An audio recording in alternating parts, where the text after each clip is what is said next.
गनी का छोटी से छोटी नेकी को भी हकीर मत समझो।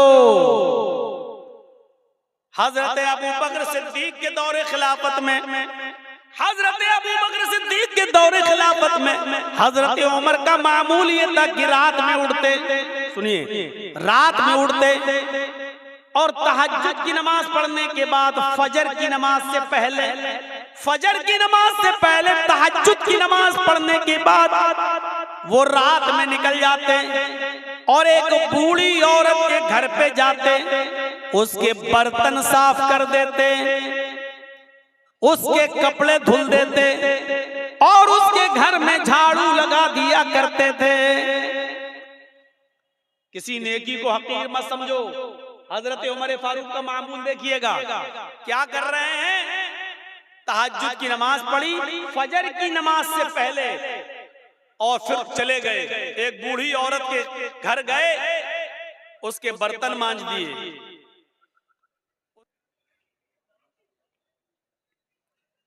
अस्सलामु अलैकुम व रहमतुल्लाहि व बरकातुहू।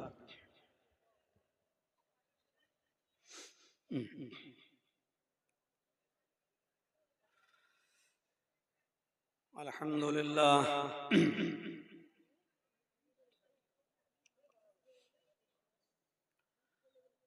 अल्हम्दुलिल्लाह नहमदुहु व नस्तईनुहु व नस्तगफिरुहु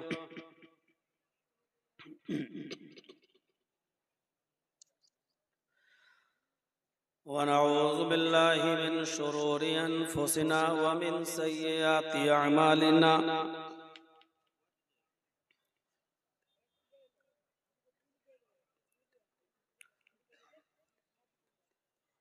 मन यहदिहिल्लाहु फला मुज़िल्ल लहु व मन युज़लिल्हु फला हादिय लहु।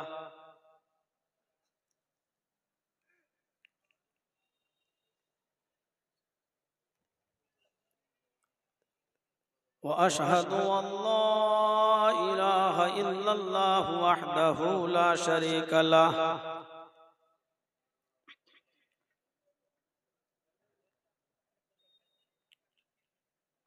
व अशहदु अन्न मुहम्मदन अब्दुहु व रसूलुहु।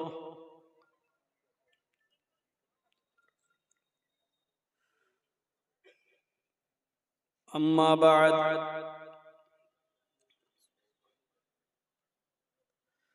फ़इन्न खैरल हदीस किताबुल्लाह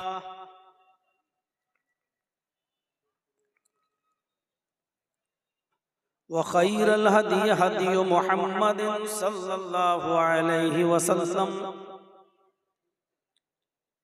व शर्रुल उमूरि मुहदसातुहा व कुल्लु मुहदसतिन बिदअह व कुल्लु बिदअतिन ज़लालह व कुल्लु ज़लालतिन फिन्नार।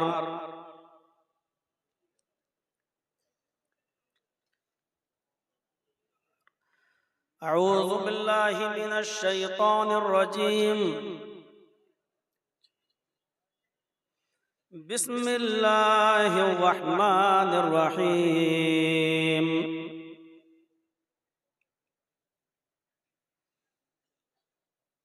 या अय्युहल्लज़ीना आमनू तूबू इलल्लाहि तौबतन नसूहा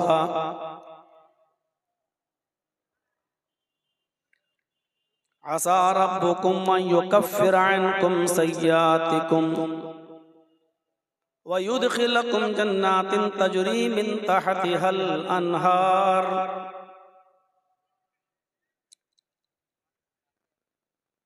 रब्बि इश्रह ली सदरी व यस्सिर ली अमरी वहलुल उक़दतम मिन लिसानी यफ़क़हू क़ौली।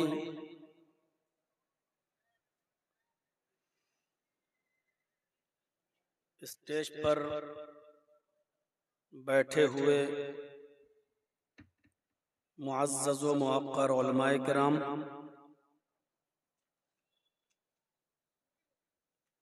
और मदरसे के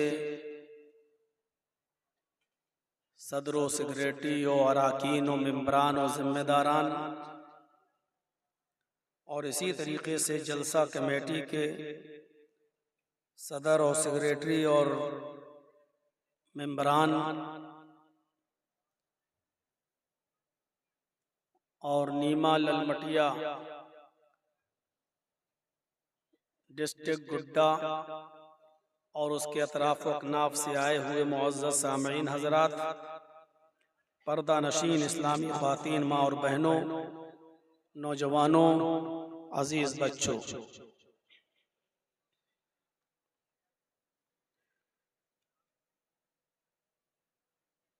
11 और 12 फरवरी 2025 का ये 2 रोज़ा प्रोग्राम का आज आखिरी दिन है।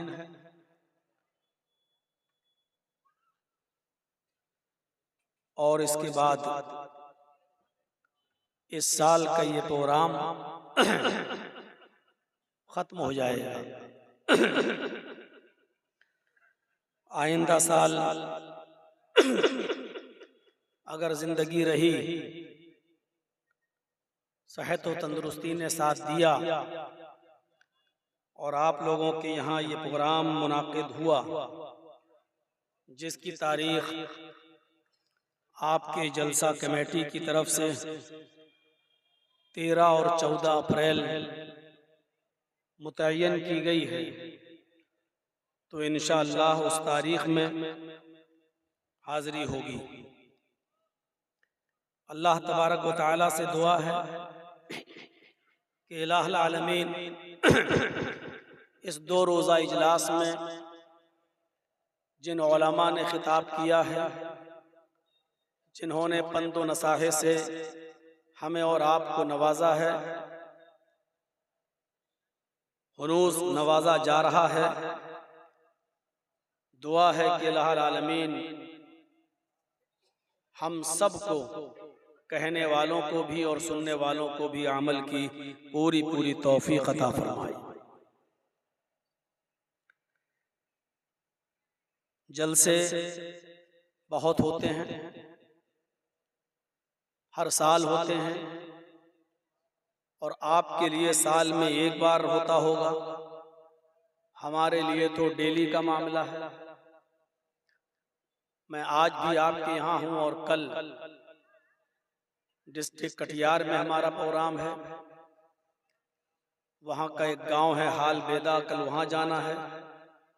परसों और नरसों के 2 दिन के प्रोग्राम में मुझे किशनगंज की तरफ जाना है।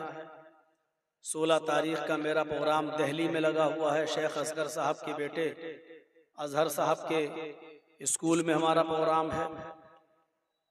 कहने का मकसद ये है कि जलसे बहुत हो रहे हैं, तकरीरें बहुत होती हैं, लेकिन अगर इन इजलास का रिजल्ट देखा जाए और ये देखा जाए कि इन जलसों के क्या असरात पड़े हैं समाज पर, सोसाइटी पर, और उसका परसेंटेज निकाला जाए, तो मेरे भाइयों, हमें सिर्फ आंसू बहाने के सिवा कुछ नहीं मिलेगा। हमारे कान सुन सुनकर पक चुके हैं। कल जितने लोग यहाँ आए थे, आज उससे बहुत बड़ी तादाद में, आज उससे ज्यादा लोग यहाँ बैठे हैं, और रात के 2:30 बजे तक बैठे हुए हैं, सुन भी रहे हैं और सुनते चले आ रहे हैं। हमारे कान पक चुके हैं सुन सुनकर, लेकिन हम एक कान से सुनते हैं और दूसरे कान से उड़ा देते हैं। नतीजा सिफर। एक आदमी गाड़ी के आगे आगे चल रहा था और गाड़ी का ड्राइवर उसका हॉर्न दे रहा था, बार बार हॉर्न बजा रहा था बार बार, लेकिन सामने वाला आदमी गाड़ी के आगे से हट ही नहीं रहा है। वो बार बार हॉर्न बजाता है, लेकिन सामने वाला आदमी जो उस गाड़ी के आगे चल रहा है वो चला जा रहा है। इसको गुस्सा आया कि कमीने में कितनी देर से हॉर्न बजा रहा हूँ और ये कमीना हटता ही नहीं आगे से, बस चला जा रहा है, रास्ता नहीं दे रहा है, साइड नहीं दे रहा है। इसने गाड़ी को एक जगह रोका, निकला और उस आदमी को उठाकर उसने एक थप्पड़ मार दिया चेहरे पर, गाल पर। कमीने में कब से तुझे हॉर्न दे रहा हूं, तू हटता ही नहीं।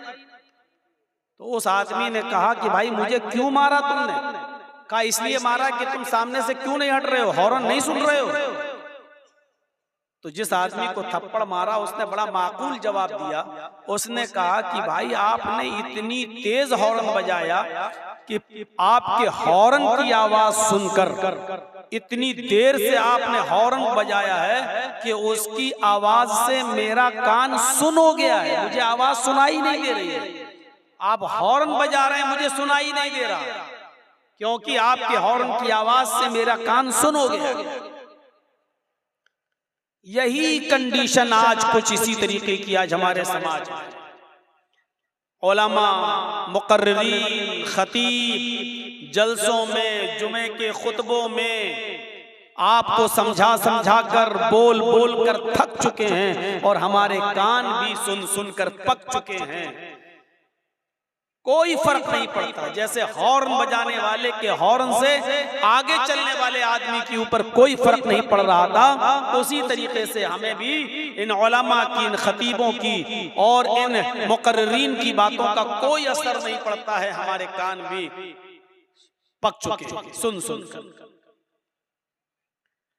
मेरे प्यारे साथियों, जैसे अंग्रेजी बीमारियों में एक बीमारी है जिसका नाम होता है डायरिया, वो आपने सुना होगा।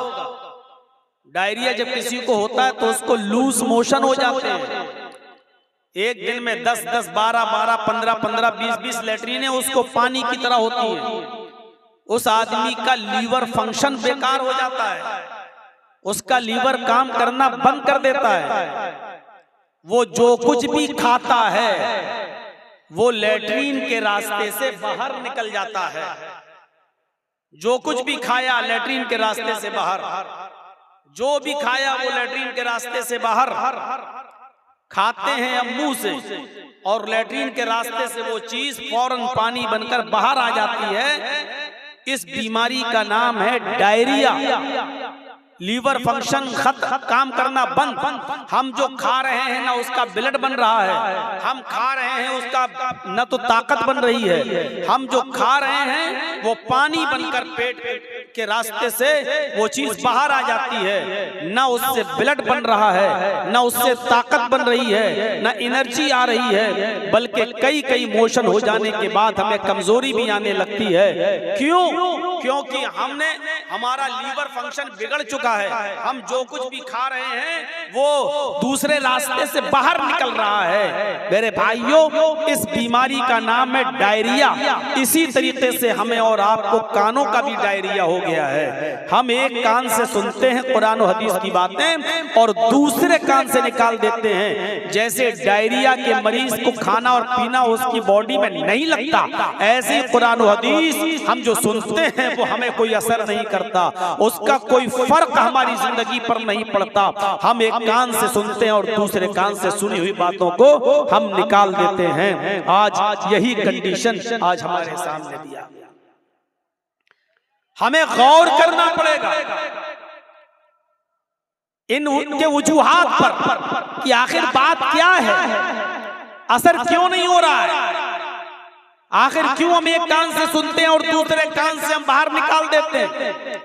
अभी कितने लोग यहाँ बैठे हैं, मेरी नजर जहां तक जा रही है मुझे लोग पब्लिक आवाम ही आवाम दिखाई दे रही है, लेकिन यही आवाम, यही पब्लिक फजर की नमाज के अंदर मस्जिद में जब दिखने लगे, तकरीर के बाद, जलसों के बाद, तब ये माना जाएगा कि हमने जो सुना है उसके असरात हमारी जिंदगी पर मुरत्तब हो रहे हैं। हमने जो सुना है वो लगा है मेरे भाइयों। और अगर हमने सुना और सुनकर यहाँ से निकल गए और मस्जिद में जो आते थे वो भी नहीं आए, एक सब भी पूरी नहीं हुई, इमाम मुअज्जिन ने अजान दी, इमाम और मुअज्जिन और 4-5 लोगों ने मिलकर नमाज पढ़ ली, तो समझ लीजिए मेरे भाइयों हमने एक कान से सुना और दूसरे कान से निकाल दिया। जैसे हमने कोई खाया और वो हमारे जिस्म पे नहीं लगा और दूसरे रास्ते से वो चीज बाहर आ गई। मेरे भाइयों, हमें हमारी फितरत में जिंदगी होनी चाहिए, हमारी फितरत में जिंदगी होनी चाहिए। अगर फितरत में जिंदगी हो तो एक बात भी लग जाती है, और अगर फितरत में जिंदगी ना हो तो पूरी जिंदगी किसी को दावत और तबलीग करते रहो, समझाते रहो, बताते रहो, चीखते रहो, उसके सामने गला फाड़ते रहो, कोई फर्क नहीं पड़ता। वो आदमी जैसा था वैसा ही रहेगा। शायद आपको मालूम होगा, और मुझे याद नहीं कि मैंने कभी सुनाया है या नहीं सुनाया। एक आदमी बेचारा रिक्शा चलाता था, कड़ी धूप में मेहनत करता था और अपने बच्चों के लिए कुछ कमा कर बेचारा शाम तक मजदूरी करके लाता था, और उसी से घर में गुजर बसर चलती थी।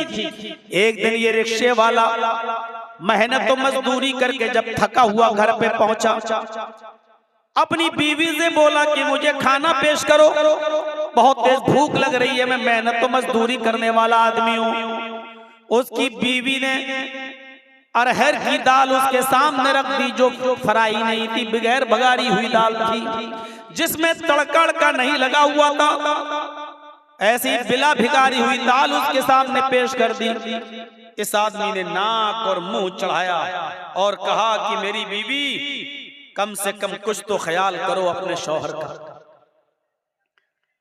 हमको ऐसी दाल खिला रही हो जो बघारी भी नहीं है तुमने, जिसमें तुमने तड़का भी नहीं लगाया, ऐसी उठाई और लाकर दे दी। मेहनत करता हूं, मजदूरी करता हूं, सुबह से लेके शाम तक रिक्शा खींचता हूं, पैसेंजर्स को बिठाता हूं, मेहनत तो मजदूरी का काम करता हूं। मेरी बीवी, अगर अच्छा नहीं खाएंगे तो ताकत कैसे आएगी मेरे अंदर, और तुमने बिला भिगारी हुई दाल हमको दे दी। उसकी बीवी ने कहा कि मेरे प्यारे शौहर, शुक्र अदा करो कि तुम्हें दाल भी मिल रही है, शुक्र अदा करो कि तुम्हें ताजा रोटी भी मिल रही है, जो मैंने अभी अभी बनाकर तुम्हारे सामने गरम गरम रोटी दी है। मेरे प्यारे शौहर, तुम्हें अल्लाह का शुक्र अदा करना चाहिए कि तुम्हें ये दाल भी मिली है, अगरचे बिला भिकारी हुई मिली है, लेकिन मिली तो है। तुमने मुहम्मदुर रसूलुल्लाह सल्लल्लाहु अलैहि वसल्लम की जिंदगी नहीं पढ़ी। हजरत आयशा सिद्दीका फरमाती हैं कि माश रसूलुल्लाह सल्लल्लाहु अलैहि वसल्लम तामन कत्तु, कि अल्लाह के रसूल सल्लल्लाहु अलैहि वसल्लम ने अपनी पूरी जिंदगी में कभी पेट भर कर खाना नहीं खाया। आपने अपनी पूरी जिंदगी में पेट भर कर खाना नहीं खाया, तुम्हें तो दाल भी मिल रही है। अल्लाह के नबी सल्लल्लाहु अलैहि वसल्लम का हाल तो ये था, हजरत आयशा फरमाती हैं कि हमारे घर में 2-2 महीने ऐसे गुजर जाया करते थे कि चूल्हा नहीं जला करता था। 2-2 महीने हमारे घर में चूल्हा नहीं जला करता था। आए मेरे प्यारे शौहर, अल्लाह का शुक्र अदा करो कि तुम्हें तो दाल भी मिल रही है, वरना हमारे नबी का तो ये हाल था कि 2-2 महीने घर में चूल्हा तक नहीं जलता था। इस आदमी ने दाल रोटी खाना शुरू कर दिया और अपनी बीवी की तारीफ करते हुए फरमाया, मेरी बीवी तुम बिल्कुल ठीक कह रही हो, मेरी बीवी तुमने बिल्कुल सही फरमाया। हमने ये बातें मस्जिद में जुमे के दिन मौलाना से खुतबे में सुनी थी कि अल्लाह के रसूल सल्लल्लाहु अलैहि वसल्लम के घर में 2-2 महीने तक चूल्हा नहीं जला करता था, और हजरत आयशा फरमाती हैं कि हमारे नबी ने कभी पेट भर के खाना नहीं खाया अपनी पूरी जिंदगी में। मैंने ये बातें सुनी और उस आदमी ने, रिक्शा चलाने वाले ने, दाल और रोटी खाना शुरू कर दिया। मेरे भाइयों, पूरी जिंदगी इसके सामने चीखने की जरूरत नहीं पड़ी और लंबी चौड़ी तकरीर की जरूरत नहीं पड़ी। इसकी बीवी ने सिर्फ इसको एक हदीस सुनाई, अल्लाह के नबी की जिंदगी का एक मामूल बताया और आपकी जिंदगी के हालात बताए। इस आदमी ने खाना शुरू कर दिया। मेरे भाइयों, अगर हमें अमल करना हो तो किसी मौलाना की एक बात काफी है हमारी जिंदगी में, हमारे दिल को असर करने के लिए और हमारी जिंदगी में अमल करने के लिए। और अगर हमें अमल न करना हो तो पूरी जिंदगी खुतबे देते रहो, पूरी जिंदगी जलसे करते रहो, पूरी जिंदगी तकरीरें करते रहो, कोई असर नहीं पड़ेगा। खुद अगर मुझसे कोई पूछे तो तकरीबन 24-25 साल का अरसा तो हो चुका है। मेरे भाइयों, जलसों में, जुलूसों में और तकरीरें करते हुए आप अंदाजा लगा सकते हैं कि पूरी जिंदगी तकीरें करते हुए गुजर गई हैं। अब आप अंदाजा लगाइए कि क्या असरात मुरतब हुए हमारी जिंदगी पर, क्या फर्क पड़ा हमारी जिंदगी पर।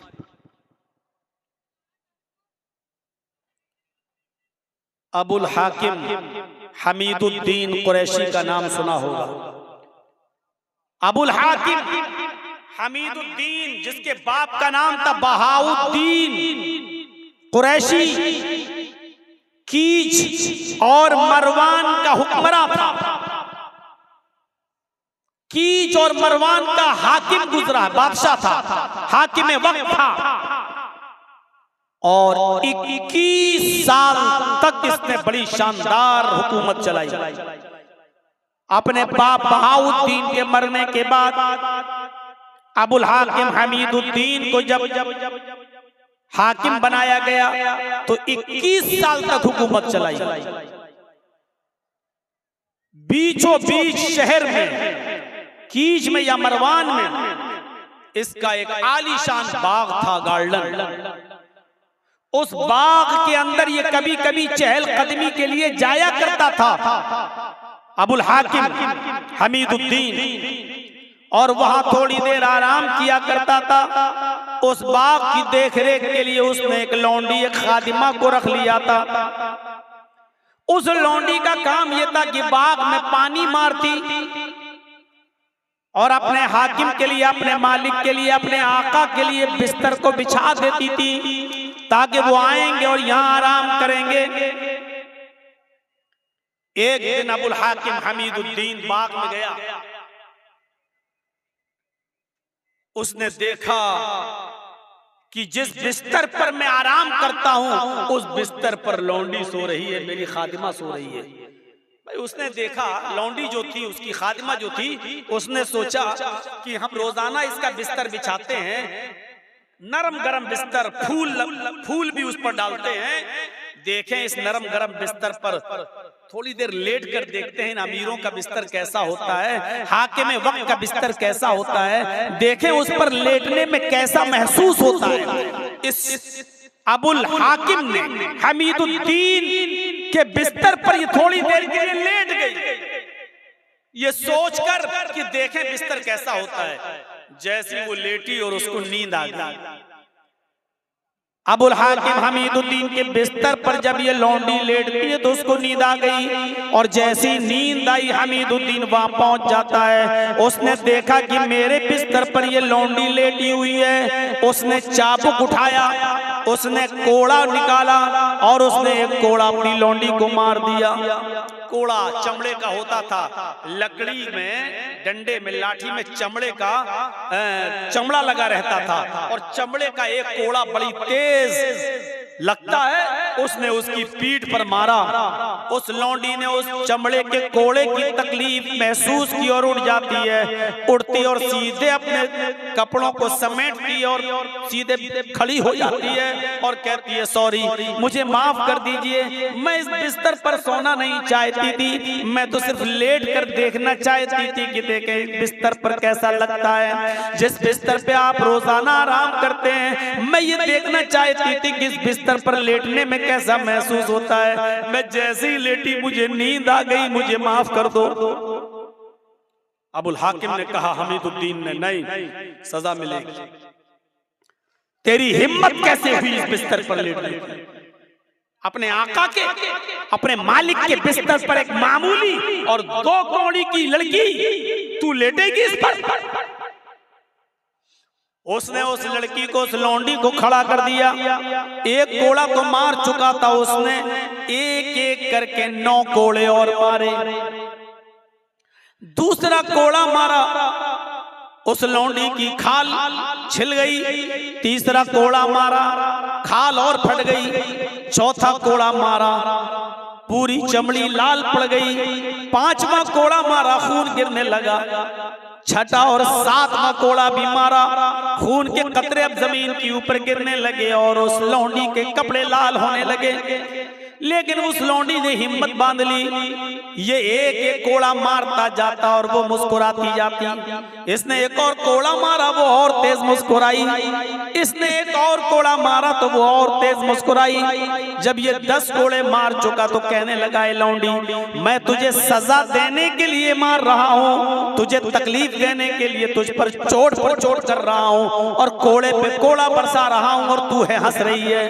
क्या बात है, तुझे तकलीफ नहीं हो रही है? उस लौंडी ने जवाब दिया,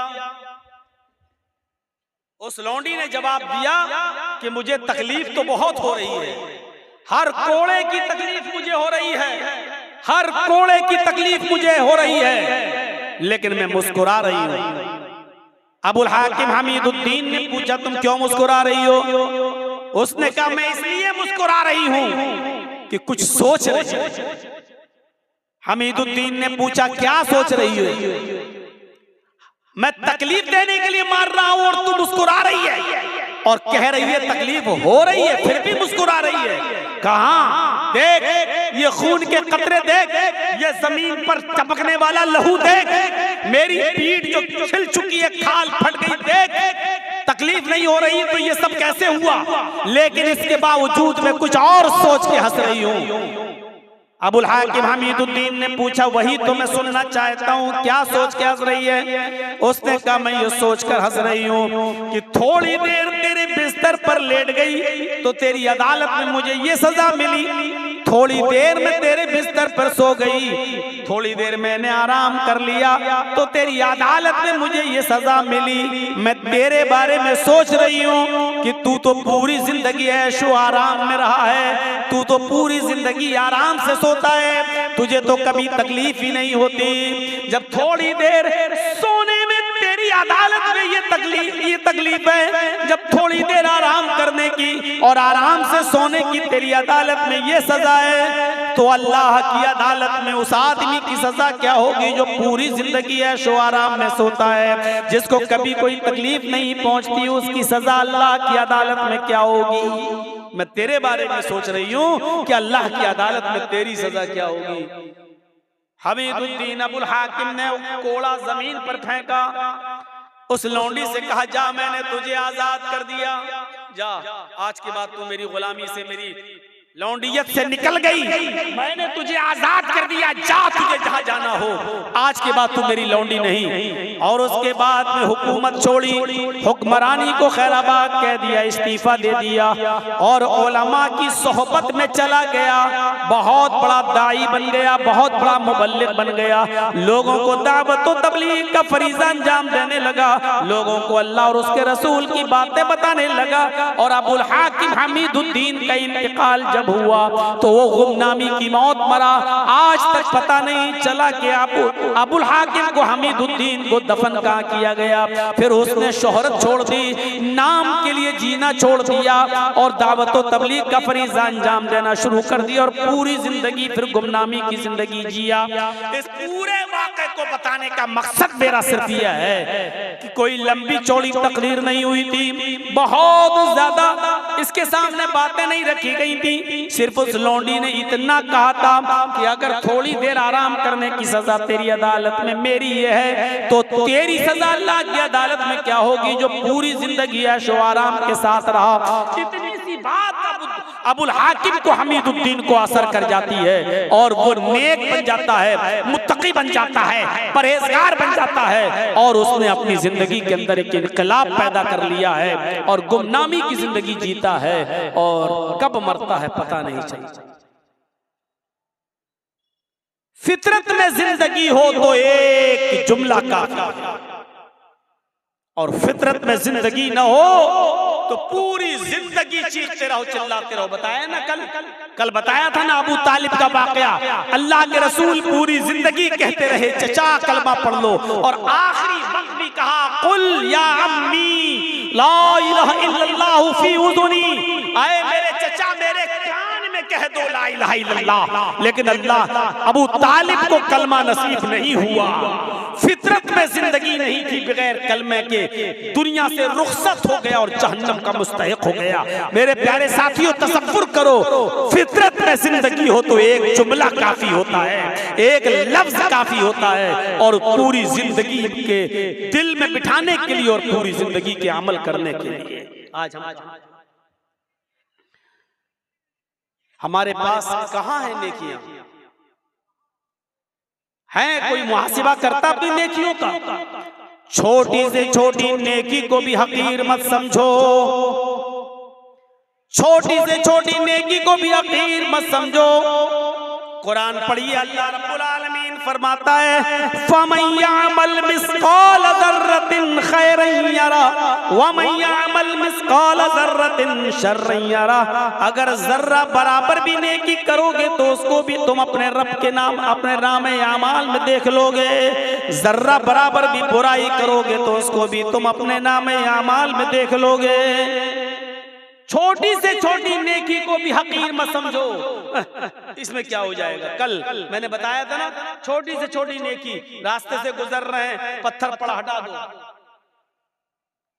कांटा पड़ा हटा दो, ये ना समझो यार ये कोई नेकी है। छोटी से छोटी नेकी को भी हकीर मत समझो।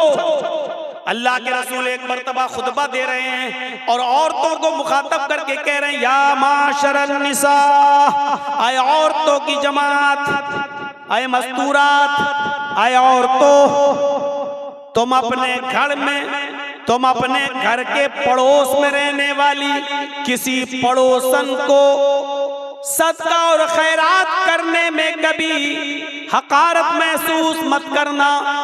तुम अपने घर के पड़ोस में रहने वाली पड़ोसन को सदका और खैरात करो, अगरचे कुछ भी देने के लिए ना हो तो एक बकरी का खुर ही दे दिया करो। बकरी का खुर ही क्यों ना हो? बकरी का खुर, बकरी जिससे चलती है, ये पैरों का ये निचले वाला हिस्से को खुर कहा जाता है ना। ये अरब के अंदर सबसे घटिया चीज मानी जाती थी, सबसे कमतर चीज समझी जाती थी। तो अल्लाह के नबी सल्लल्लाहु अलैहि वसल्लम कह रहे हैं कि आए औरतों, अपने पड़ोसन को सदका और खैरात करो, अगरचे बकरी का खुर ही क्यों ना हो। बकरी का खुर भी तुम्हें देना पड़े तो दे दो, सदका और खैरात करो, दो तुम उनको, सदका और खैरात करो। इस नेकी को हकीर मत समझो। आइए और एक और रिवायत की तरफ मैं तुम्हें लेके चलता हूं। बुखारी की रिवायत है, अल्लाह के नबी सल्लल्लाहु अलैहि वसल्लम फरमाते हैं, फत्तकुन्नार वलौ बिशिक्कि तमरा, वलौ बिशिक्कि तमरा पर गौर करो। फत्तकुन्नार, लोगों तुम अपने आप को जहन्नम से बचाओ, अपने आप को जहन्नम से बचाओ, आग से बचाओ, दोज़ख से बचाओ। कैसे बचाओ? वलौ बिशिक्कि तमरा, अगरचे तुम्हें खजूर का टुकड़ा ही देना पड़े, उसको भी अल्लाह के राह में सदका और खैरात करो। खजूर तो बड़ा हो गया, ये खजूर है, ये खजूर नहीं है तुम्हारे पास, आधा खजूर है या उसका एक टुकड़ा है तुम्हारे पास, चौथाई हिस्सा, 1/4 डेट, 1/4 खजूर, एक खजूर का भी चौथाई हिस्सा है आपके पास। अल्लाह के नबी कह रहे हैं कि अगर वो भी तुम्हारे घर पे रखा है, फाजिल है, तो वलौ बिशिक्कि तमरा, तो वो भी किसी न किसी गरीब को या गरीब के बच्चे को दे दो, खिला दो उसको, अपने आप को जहन्नम से बचाओ। खजूर के टुकड़े की हैसियत क्या है? कोई आदमी खजूर का टुकड़ा देगा, पूरा खजूर दे देगा। अल्लाह के नबी कह रहे हैं खजूर तो छोड़ो, वलौ बिशिक्कि तमरा, अगर तुम्हारे पास खजूर का टुकड़ा ही हो तो उसको भी दे दो। यानी इस नेकी को भी हकीर मत समझो। अरे यार क्या है मेरे पास, ये इसका क्या हो जाएगा? एक खजूर का टुकड़ा देंगे तो इसका क्या पेट भर जाएगा बेचारे का? क्या भरेगा? नहीं, अल्लाह के नबी उकसा रहे हैं, उभार रहे हैं, अगर तुम्हारे पास खजूर का टुकड़ा हो तो तुम उसको भी सदका और खैरात करके अपने आप को जहन्नम से बचाओ। फत्तकुन्नार वलौ बिशिक्कि तमरा, अपने आप को दोज़ख से, जहन्नम से बचाओ, अगरचे तुम्हारे पास खजूर का टुकड़ा ही क्यों ना हो, सदका और खैरात करने के लिए करो। वो हदीस याद है ना, बुखारी की हजरत आयशा फरमाती है कि मेरे पास एक मांगने वाली आई, जाअतनी साइला, मेरे पास मांगने वाली आई, वमाहा सबियान, उसके साथ दो छोटे छोटे बच्चे थे।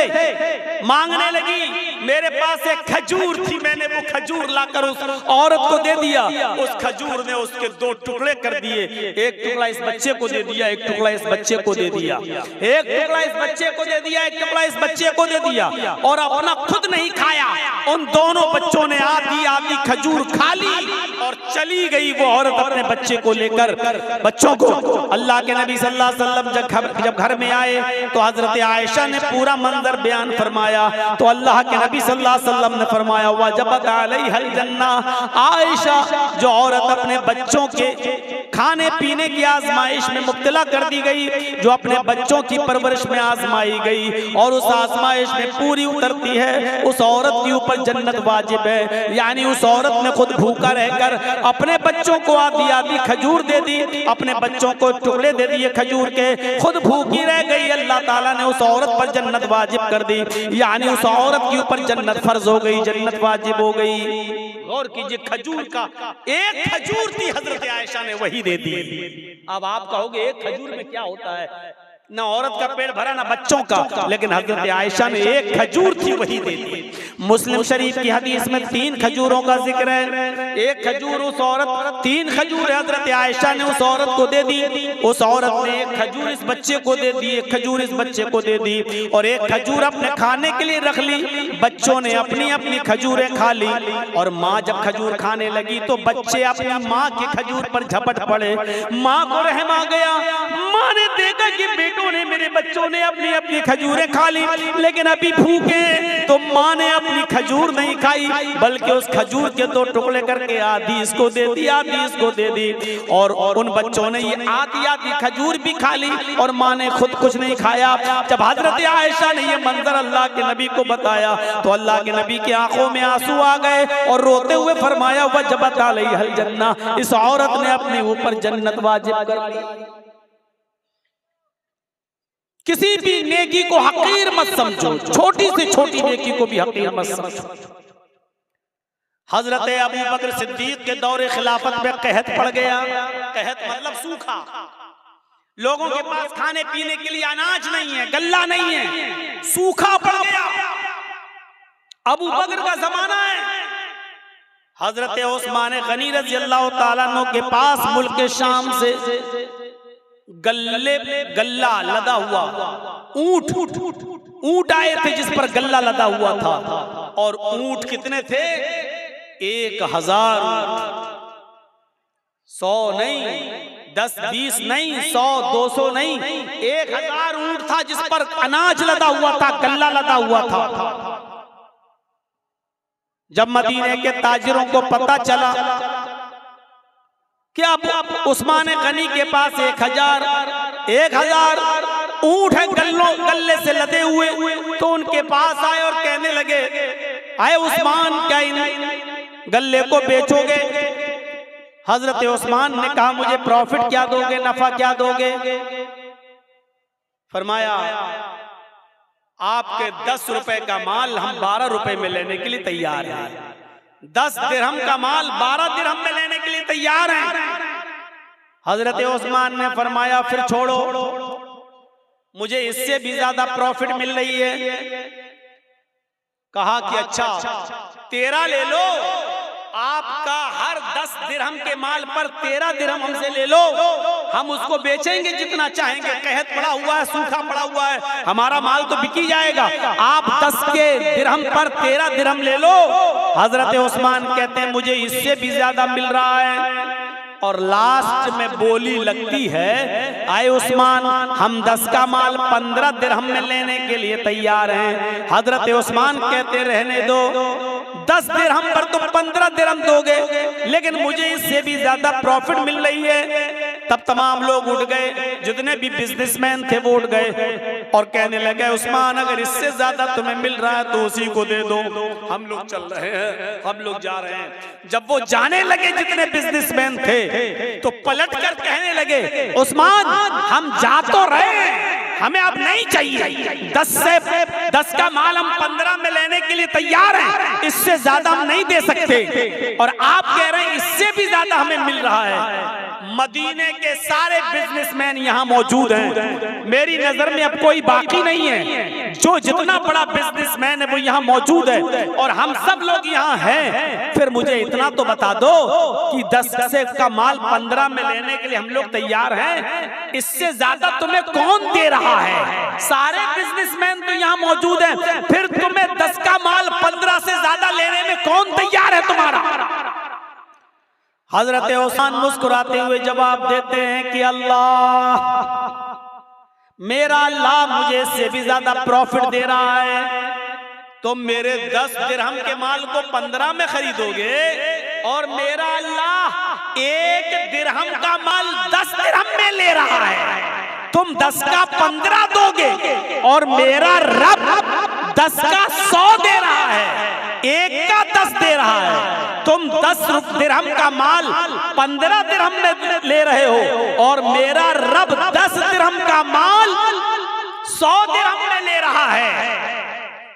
यानी हम ये सारा का सारा माल 1000 गल्ले से लदे हुए उन ऊंटों पर, जो माल लदा हुआ, गल्ला लदा हुआ इन ऊंटों पर, हम ये सारा का सारा सदका करेंगे, खैरात करेंगे, अल्लाह की राह में खर्च कर देंगे, गरीबों और मिस्कीनों तक पहुंचाएंगे। और मेरा रब 1 दिरहम का माल का सवाब मुझे 10 गुना देगा, 10 गुना देगा।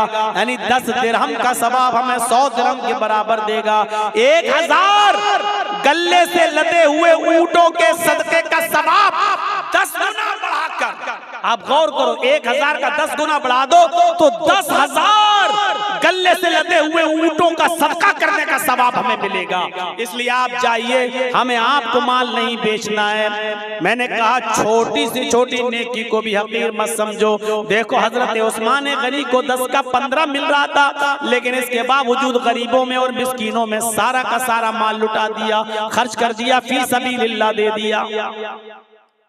अब देखो यहाँ तो मदरसों के लिए, ताउन के लिए कितना मनाना पड़ता है, कितने झांसे देना पड़ते हैं, कितना बोतल में उतारना पड़ता है, तब जाकर 100 रुपए और 200 रुपए और 500 रुपए और 1000 रुपए हमारी जेब से निकलते हैं। हजरत उस्मान गनी की सखावत से सीखो।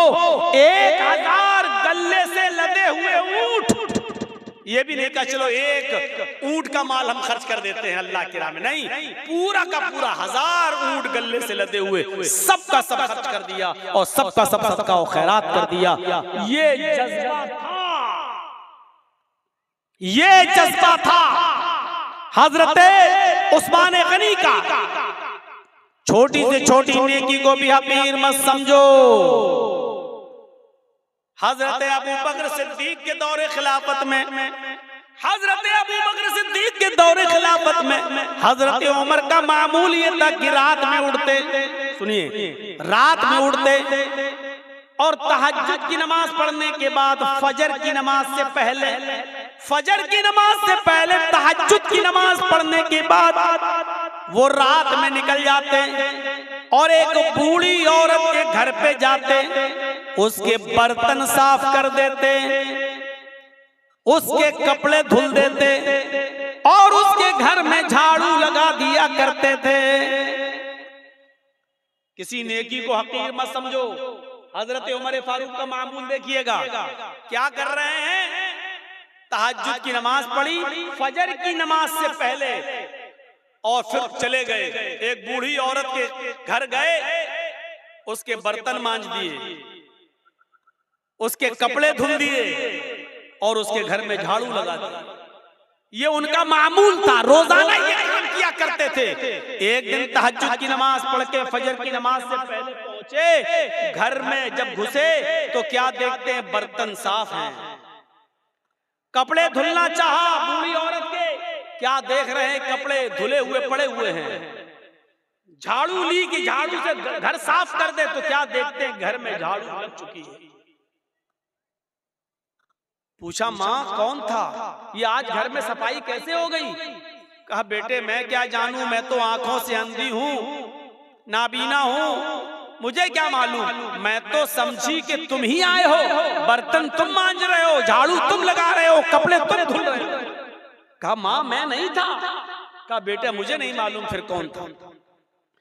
हजरत उमर फारूक दूसरे दिन भी यही टाइम पर आए तो क्या देखते हैं, दूसरे दिन भी बर्तन मांजे जा चुके हैं। क्या देखते हैं कि दूसरे दिन भी बर्तन मांज कर खत्म हो, बर्तन मांजे जा चुके हैं, झाड़ू लग चुकी है, कपड़े धुले हुए हैं। हजरत उमर समझ गए, उमर कोई है जो तुमसे पहले आता है, कपड़े धुल जाता है, बर्तन साफ कर जाता है, झाड़ू लगा जाता, कोई है जो तुमसे पहले भी ये काम कर जाता है। पता लगाना चाहिए कि कौन है। अब हजरत उमर जासूसी करने लगे, चुपके से देखें कि कौन है। तो तहज्जुद की नमाज पढ़ के आए और चुपके से छिप गए एक दरख्त की आड़ में। क्या देखते हैं कि एक शख्स अपना चेहरा छुपाया हुआ चादर से आता है रात के अंधेरे में और उसी बूढ़ी औरत के घर में चला जाता है, बर्तन मांजता है, झाड़ू लगाता है, कपड़े साफ करता है और उसके बाद में जब वहां से निकलता है तो जैसे ही वो घर से निकलता है हजरत उमर फारूक ने उसको पकड़ लिया। रुकिए, अपना चेहरा खोलिए तो कौन है आप, ये मेरा काम आप कैसे कर रहे हैं। अब उसने कहा ये मेरा तेरा क्या लाया है, तुम पहले आ जाओ, तुम कर लो, हम पहले आ जाएं, हम कर लें, चेहरा नहीं दिखा सकता। हजरत उमर ने कहा तुम्हें अल्लाह का वास्ता चेहरा खोलो, मैं देखना चाहता हूं कि मुझसे भी पहले ये काम कौन करने आता है। जब अल्लाह का वास्ता दिया और जब चेहरा खोला तो क्या देखते हैं कि वो कोई और नहीं, हजरत अबू बकर सिद्दीक रज़ियल्लाहु ताला अन्हु खलीफा हैं। अरे आज आपके इलाके का चीफ मिनिस्टर किसी गरीब के कपड़े क्या धुलेगा। आपके यहाँ का मामूली मुखिया और सरपंच भी, आपके इलाके का मामूली मुखिया और मामूली सरपंच भी किसी गरीब के, किसी बूढ़ी औरत के कपड़े अपने हाथ से नहीं धुल सकता है। हजरत अबू बकर सिद्दीक रज़ियल्लाहु ताला अन्हु खलीफतुल मुस्लिमीन है, खलीफतुल मोमिनीन है। और क्या हजरत उमर देखते हैं कि कौन कपड़े साफ कर रहा है, अबू बकर सिद्दीक। कौन है अबू बकर सिद्दीक जो बर्तन मांज रहे हैं, कौन है जो घर में झाड़ू लगा रहा है, अबू बकर सिद्दीक। मेरे प्यारे साथियों, मैं बताना यही चाहता था कि किसी भी नेकी को हकीर मत समझो, छोटी से छोटी नेकी, ये झाड़ू लगाना मेरे भाई ये एक मामूली नेकी है, लेकिन हजरत अबू बकर सिद्दीक झाड़ू लगा रहे हैं, बर्तन मांज देना कोई बहुत बड़ा काम नहीं है। अगर किसी आदमी को अपनी इंसल्ट का ख्याल हो तो भले ही ना मांजे, वरना बर्तन मांजना कोई बहुत बड़ा काम नहीं है। बर्तन मांज देना, कपड़े धुल देना, झाड़ू लगा देना, ये कोई बहुत बड़ा काम नहीं है। लेकिन हजरत अबू बकर इन कामों को भी हकीर नहीं समझा करते थे, हजरत उमर इन कामों को भी हकीर नहीं समझा करते थे। इसलिए फरमाया कोई भी छोटा सी छोटी नेकी को भी हकीर मत समझो। खजूर ना हो, खजूर का टुकड़ा ही सबका हो, खैरात करो। मेरे प्यारे साथियों, इन चीजों को अपने जहन में रखिए, इन चीजों को अपने जहन में रखिए। मुसलमान वो होता है जो छोटी से छोटी नेकी को भी मामूली नहीं समझता है, और मुसलमान मोमिन वो होता है जो छोटे से छोटा गुनाह को भी पहाड़ समझता है। एक चीज याद रखिएगा, मुसलमान कौन होता है जो छोटी से छोटी नेकी को भी हकीर ना समझे। मुसलमान कौन होता है जो छोटे से छोटे गुनाह को पहाड़ के बराबर समझे, बहुत बड़ा समझे। और मुनाफिक कौन होता है जो बड़े से बड़े गुनाह को भी मामूली समझे। मुनाफिक कौन होता है जो बड़े से बड़े गुनाह को भी ये समझे कि नाक पर मक्खी बैठी थी, ऐसे उड़ाया और उड़ गई। यानी बड़े से बड़े गुनाह को भी वो समझता है जैसे नाक पर बैठी हुई मक्खी को उड़ा दिया। ये मुनाफिक होता है, मुनाफिक। अंदाजा लगा रहे हैं आप? मुसलमान कभी छोटी से छोटी नेकी को भी हकीर नहीं समझता, और कोई छोटे से छोटे गुनाह को भी मामूली नहीं समझता, बल्कि बहुत बड़ा गुनाह समझता है। सहाबा इकराम फरमाते हैं, आए लोगों, जिन गुनाहों को तुम मामूली समझकर कर जाते हो, हम अल्लाह के नबी के जमाने में, हम रसूलुल्लाह सल्लल्लाहु अलैहि वसल्लम के जमाने में हम छोटे से छोटे और मामूली से मामूली गुनाह को भी पहाड़ के बराबर समझा करते थे, पहाड़ के बराबर जाना करते थे। हम नबी अकरम सल्लल्लाहु अलैहि वसल्लम के जमाने में मामूली से मामूली गुनाह को भी पहाड़ के बराबर समझा करते थे। और मुसलमान की पहचान ये है कि उसके सामने एक रास्ता मुसीबत का हो और दूसरा रास्ता मासियत, गुनाह और नाफरमानी का हो। एक रास्ता तो हो मुसीबत का, परेशानी का, और दूसरा रास्ता हो गुनाह का। तो मुसलमान वो होता है जो मुसीबत के रास्ते को इख्तियार कर लेता है लेकिन गुनाह के रास्ते को इख्तियार नहीं करता। अब मैं मिसाल दूंगा, जरा सुनिएगा मेरे प्यारे साथियों। मुसलमान वो होता है जिसके सामने अगर दो रास्ते आ जाएं, एक तरफ परेशानी का रास्ता, मुसीबत का रास्ता, और दूसरी तरफ गुनाह का रास्ता। कोई काम करने में परेशानी है और उस काम को न करने में ऐशो आराम है, ऐशो आराम है, लेकिन गुनाह है। तो मुसलमान वो होता है जो परेशानी और मुसीबत का रास्ता इख्तियार करता है। हजरत यूसुफ अलैहिस्सलातु वस्सलाम को देखिए, छोटे हैं, बच्चे हैं, और उनके भाइयों ने बरगला लिया अपने माँ बाप को, अपने बाप याकूब अलैहिस्सलाम को बहका दिया। अरे हमारे अब्बू, हम यूसुफ को अपने साथ ले जाते हैं जंगल में, हमारे साथ खाएगा, पिएगा, खेलेगा, दौड़ेगा। आप यूसुफ को अपने पास रखते हैं हर वक्त, हमारे साथ भी तो उसको मार भेजिए, जरा सैरो तफरी करे, चले फिरे, घूमे, टहल कर देखे। और बाप ने बहुत मना किया लेकिन बेटों ने मना लिया, और बाप ने हजरत यूसुफ अलैहिस्सलातु वस्सलाम को भाइयों के साथ, बेटों के दूसरे बेटों के साथ भेज दिया कि जाओ, ले जाओ, लेकिन याद रखना, ख्याल रखना, यूसुफ का छोटा बच्चा है, देखो।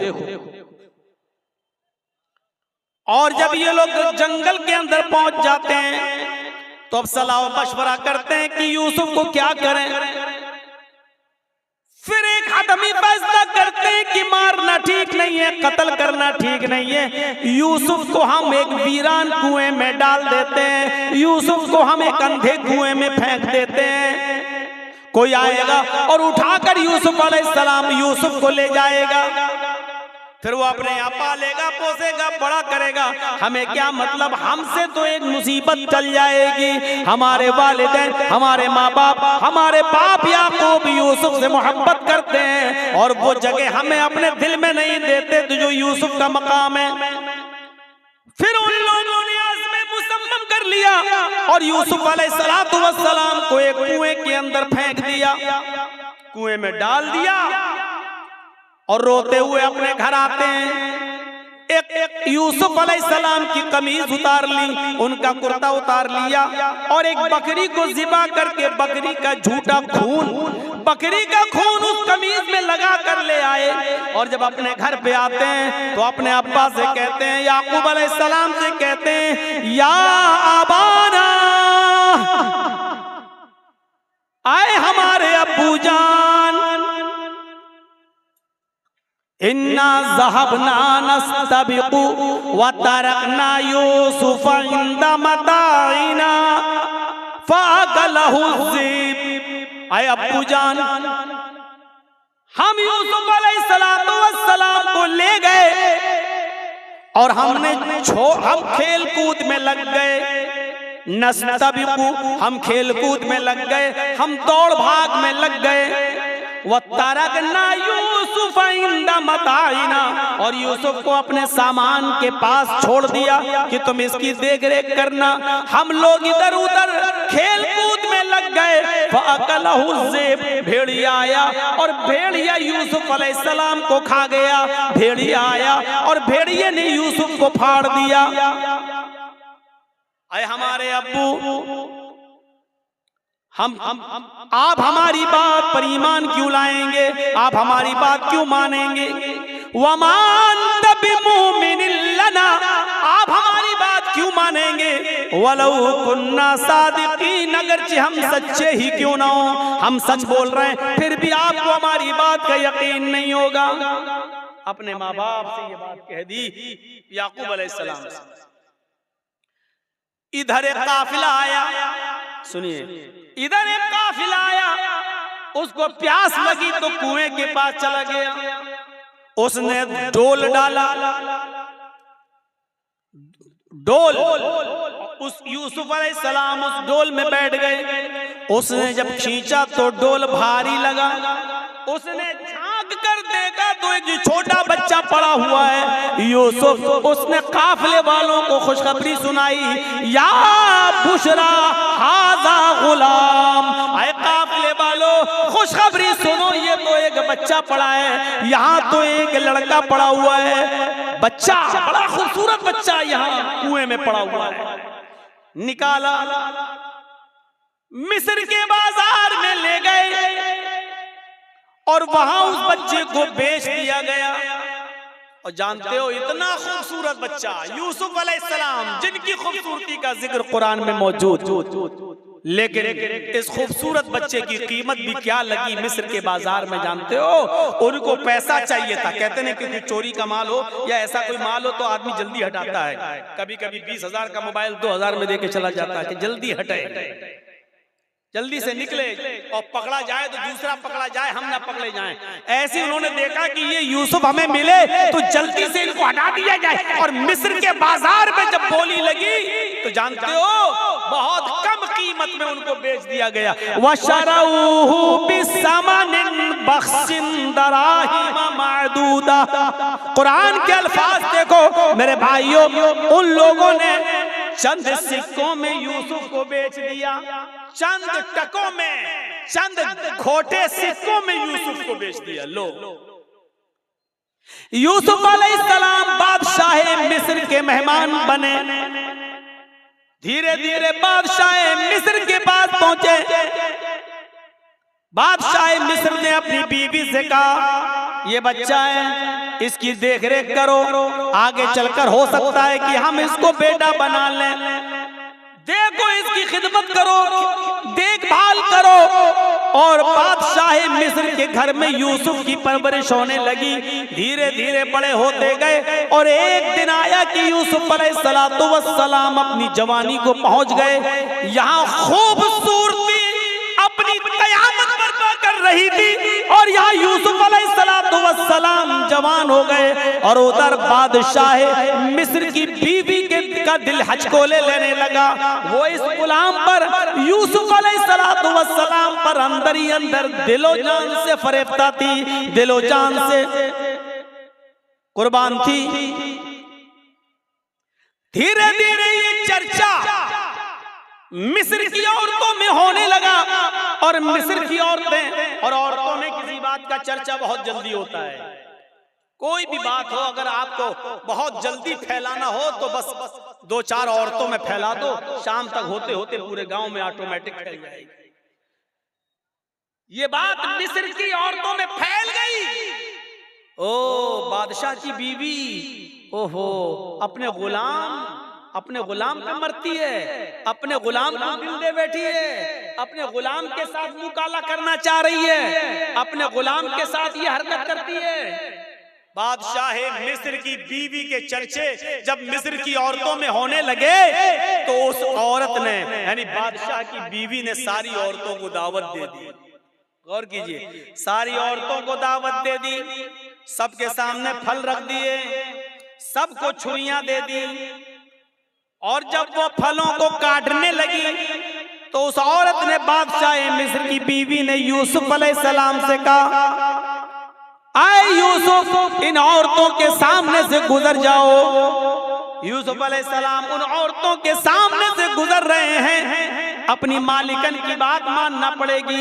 यूसुफ अलैहिस्सलाम अपने मालिक की बीवी की बात मानते हुए उन औरतों के सामने से गुजर रहे हैं। जब उन औरतों के सामने से गुजरे तो उन औरतों ने जब यूसुफ अलैहिस्सलातु वस्सलाम को देखा, यूसुफ अलैहिस्सलाम को देखा, कुरान कहता है वो फल काट रही थी, बजाय फल काटने की वो कत्ताना अयदियहुन्ना, उन्होंने अपनी अपनी उंगलियां काट डाली, उन्होंने अपने अपने उंगलियों पर छुरियां चला ली, अपनी अपनी उंगलियों को काट डाला।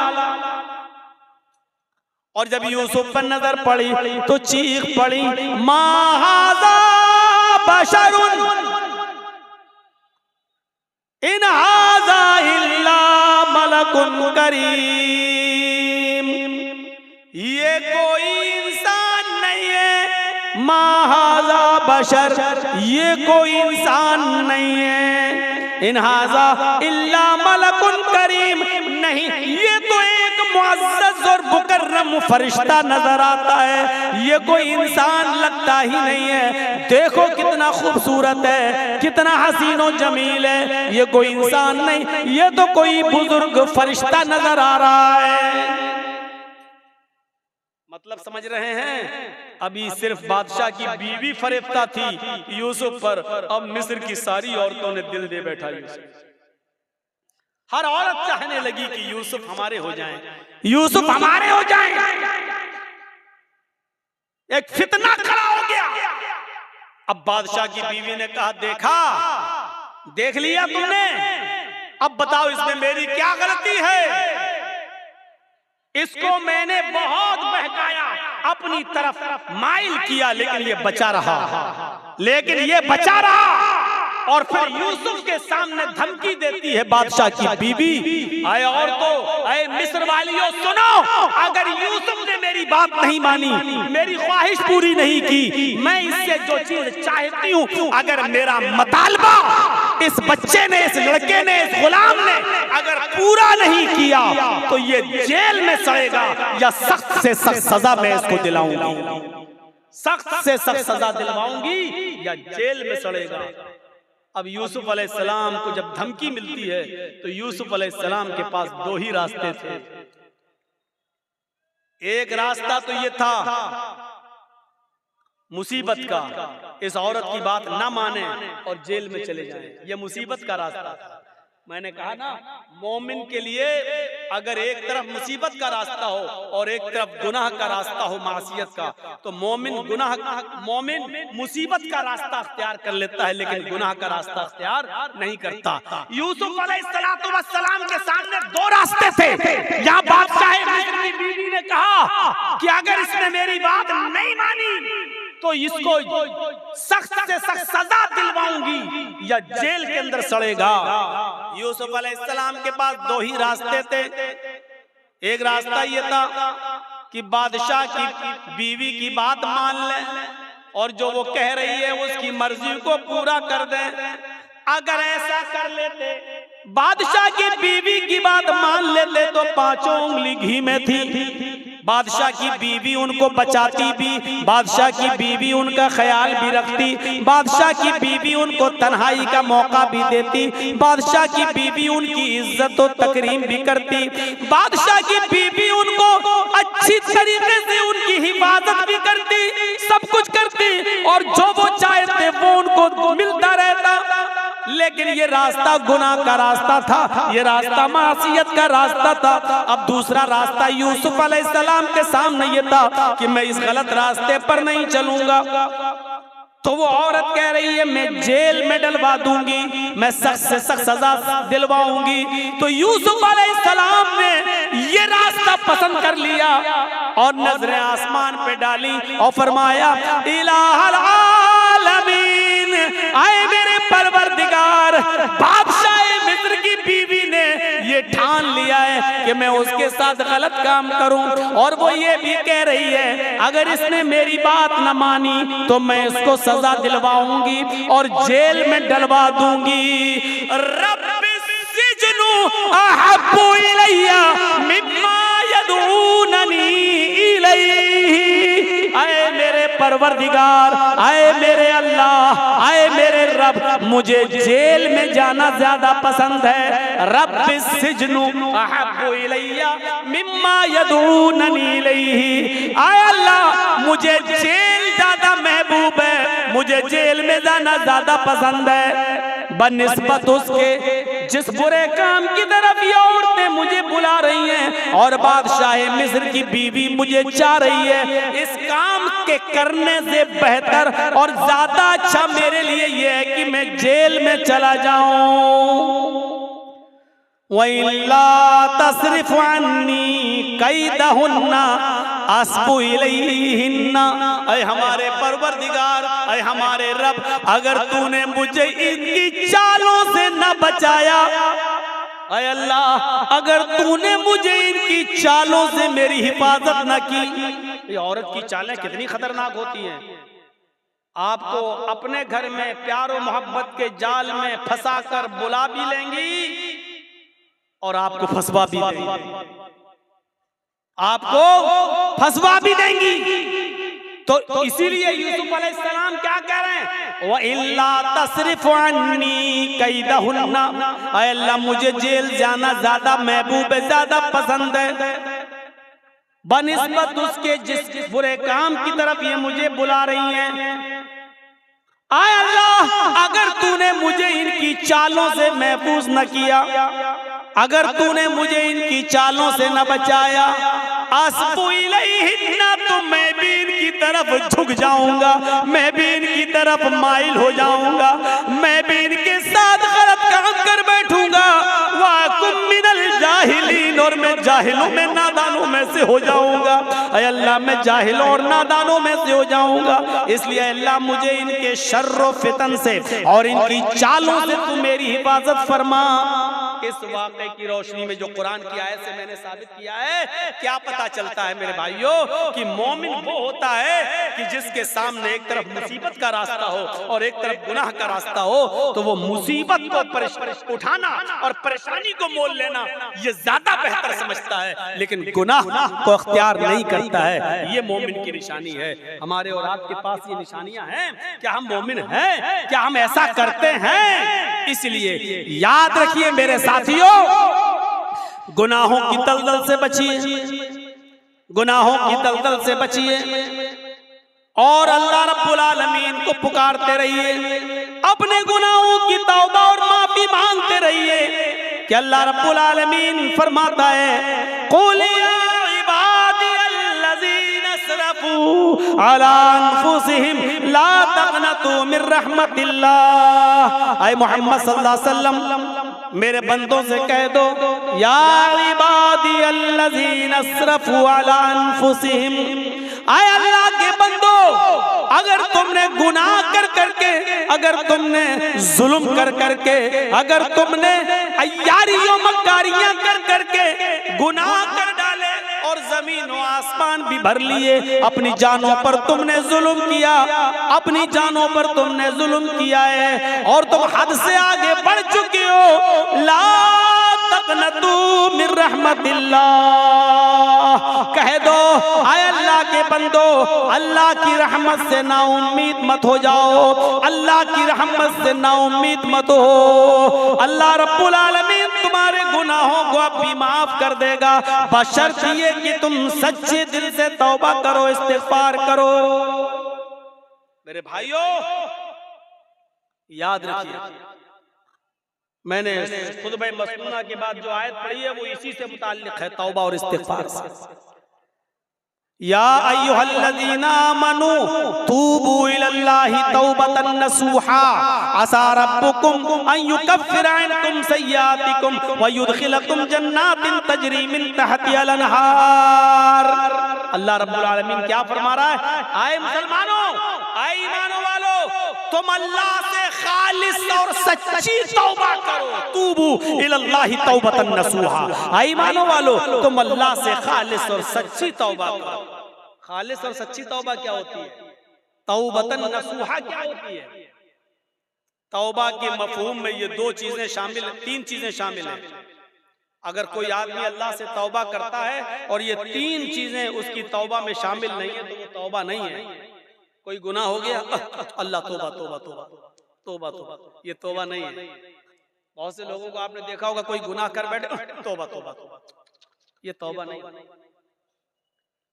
तौबतन नसूहा में तीन चीजें शामिल हैं। पहली चीज ये है कि अगर हमसे कोई गुनाह हो रहा है या तो हमें उस पर नदामत हो, ओह ये हम क्या कर बैठे। पहली चीज, कोई गलती हमसे हो जाए, कोई गुनाह जब हो जाए तो उस पर पहली चीज क्या, नादिम होना, शर्मिंदा होना, ये हमसे क्या होगा अल्लाह, ये हमसे क्या होगा, पहली चीज। और दूसरी चीज, जो गुनाह कर रहे हैं उसी वक्त उसको छोड़ दे। मान लीजिए शराब पी रहे हैं, 2 ही घूंट पिए थे, ये मुझसे क्या होगा, तौबा तौबा अस्तगफिरुल्लाह, ये क्या होगा, ये तो हराम चीज है। पहली चीज शर्मिंदगी, और दूसरी अब ना पिया, फौरन छोड़ दे, दूर कर दे, तर्के गुनाह फौरन उसी वक्त। और तीसरी चीज इसमें क्या शामिल है, आय अल्लाह बहुत बड़ा जुर्म हो गया, आय अल्लाह मैं वादा करता हूं कि आइंदा कभी शराब को हाथ नहीं लगाऊंगा, आइंदा कभी मैं इस गुनाह को नहीं करूंगा। ये 3 चीज समझ लिया ना। पहली चीज शर्मिंदगी हो, अल्लाह ये मुझसे क्या हो गया। दूसरी चीज उस गलती को, उस गुनाह को फौरन छोड़ दो, अगर कर रहे हो तो उसी वक्त तर्क कर दो, और न करो उसी वक्त छोड़ दो। और तीसरी चीज, आइंदा मुस्तकबिल में, फ्यूचर में फिर कभी वो गलती ना करने का आज़म और इरादा भी पक्का होगा, आइंदा हम ये गुनाह नहीं करेंगे। ये 3 चीजें जब तक हमारी तौबा में शामिल नहीं होंगी, मेरे प्यारे साथियों, हमारी तौबा नहीं होगी। तौबतन, तौबा तो है लेकिन तौबतन नसूहा नहीं है। अल्लाह ने फरमाया, या अय्युहल्लज़ीना आमनू तूबू इलल्लाहि तौबतन नसूहा, ऐ ईमान वालों तुम अल्लाह से तौबा करो सच्ची और खालिस। जब तुम सच्ची और खालिस तौबा करोगे तो आसा रब्बुकुम अन युकफ्फिर अन्कुम सय्यातिकुम, तो अल्लाह तुम्हारे गुनाहों को मिटा देगा। आसा रब्बुकुम अन युकफ्फिर अन्कुम सय्यातिकुम, तो अल्लाह तुम्हारे गुनाहों को मिटा देगा। व युदखिलकुम जन्नातिन तजरी मिन तहतिहा अल-अनहार, जब तुम खालिस अल्लाह से सच्ची तौबा करोगे तो अल्लाह तुम्हें ऐसी जन्नतों में दाखिल कर देगा जिसके नीचे नहरें बह रही होंगी, जिसके नीचे नहरें जारी होंगी। तौबा कौन करता है, मुसलमान। तौबा कौन करता है, मोमिन। क्योंकि अल्लाह तबारक व तआला ने इंसान को दोनों सलाहियतें देकर भेजा है।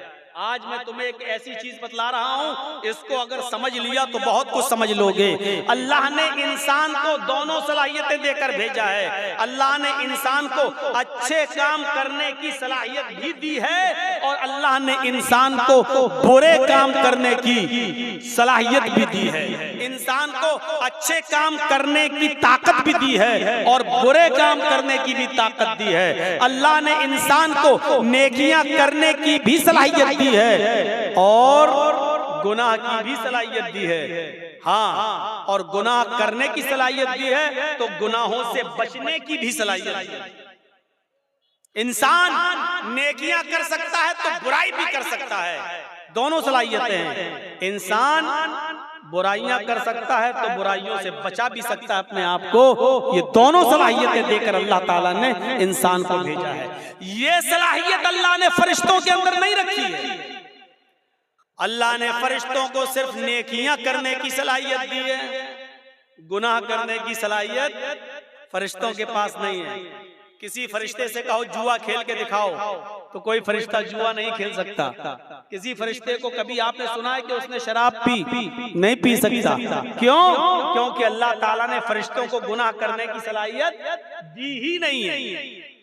अल्लाह ने इंसान को गुनाह करने की भी सलाहियत दी और नेकी करने की भी सलाहियत दी, और यही इंसान का कमाल है। कमाल जानते हो, इंसान के मुकम्मल होने की दलील यही है। फरिश्ते मुकम्मल नहीं है, इंसान मुकम्मल है। इसीलिए अल्लाह ताला ने इंसान का दर्जा फरिश्तों से भी बुलंद रखा है, बुलंद फरिश्तों से भी बुलंद रखा है। क्यों? क्योंकि फरिश्तों ने अल्लाह को देखा, फरिश्तों ने जन्नत देखी, फरिश्तों ने जहन्नम देखी। फरिश्तों ने तो जन्नत जहन्नम देखी है। अगर वो अल्लाह की हर वक्त इबादत करते हैं तो ये कोई कमाल नहीं है। कमाल तो ये है कि हमने और आपने और मुसलमानों ने जन्नत नहीं देगी फिर भी जन्नत में जाने की ख्वाहिश, जहन्नम नहीं देगी फिर भी जहन्नम से बचने की ख्वाहिश, जहन्नम नहीं देगी फिर भी दुआ करते हैं रब्बना आतिना फिद दुनिया हसनतन व फिल आखिरति हसनतन व क़िना अज़ाबन नार। ऐ अल्लाह हमको दोज़ख के अजाब से बचा ले। हमने और आपने दोज़ख जहन्नम नहीं देगी फिर भी ये दुआ करते हैं रब्बना सिर्फ अन्ना अज़ाब जहन्नम इन्ना अज़ाबहा काना गरामा। ऐ अल्लाह जहन्नम का अजाब हमसे फेर दे, जहन्नम का अजाब हमसे हटा ले। इन्ना अज़ाब काना गरामा, तेरा अजाब बहुत ही ज्यादा सख्त और चिमटने वाला है। ये हमें और आपको ये दुआ करना पड़ती है। क्यों? हालांकि जहन्नम देखी नहीं है। एक बूढ़ा आदमी है और वो अंधा है। एक अंधा आदमी जा रहा है और रास्ते से खूबसूरत लड़की चली आ रही है, खूबसूरत हसीन और जमील, बला की हसीन और जमील। लेकिन एक अंधा नौजवान जा रहा है, उस बेचारे को लड़की दिखाई नहीं दे रही है। इसमें उस अंधे का क्या कमाल है? अब वो अंधा उस लड़की को देख ही नहीं पा रहा है, उसके हुस्न और जमाल को देख ही नहीं पा रहा है, तो इसमें अंधे का क्या कमाल है? अगर अंधा उस लड़की को नहीं छेड़ता है या अंधा उस लड़की के करीब नहीं जाता है या उस लड़की से कुछ गुफ्तगू नहीं करता है और उस लड़की को नहीं देख रहा, तो इसमें अंधे का क्या कमाल है भाई? उसको तो दिखता ही नहीं है। कमाल तो उस नौजवान का है जो पूरी तरीके से जवान हो चुका है और सामने से खूबसूरत लड़की आ रही है, बला की हसीना है। इसकी नजरें उठी लेकिन इसने अपने निगाहों को नीचा कर लिया, फौरन निगाह को झुका लिया। बावजूद इसके कि आंखें थी, बावजूद इसके कि उस लड़की को देख सकता था, बावजूद इसके कि ये उस लड़की से बातें करने पर कादिर था, ताकत थी इसके पास सब कुछ, लेकिन इसके बावजूद इसने अपने आप को बचाया और नजरें नीची कर ली। ये है इंसान का कमाल कि ताकत होने के बावजूद देखने की नहीं देख रहा है। ये है कि उस लड़की के पास जा सकता था लेकिन नहीं जा रहा है, ताकत होने के बावजूद उस अपने आप को बचा रहा है। ये है कमाल मेरे भाइयों।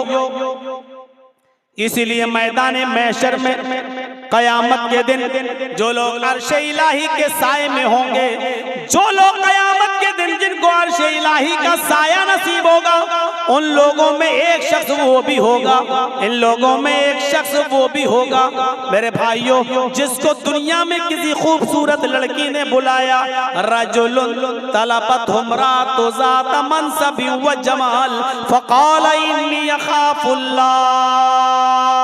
जिसको खूबसूरत लड़की ने गुनाह करने की दावत दी कि आओ, उसके पास वक्त भी है, उसके पास पैसा भी है, उसके पास टाइम भी है, उसको कोई लड़की हसीन और जमील दावत नजारा भी दे रही है, उसको गलत काम के लिए बुला भी रही है।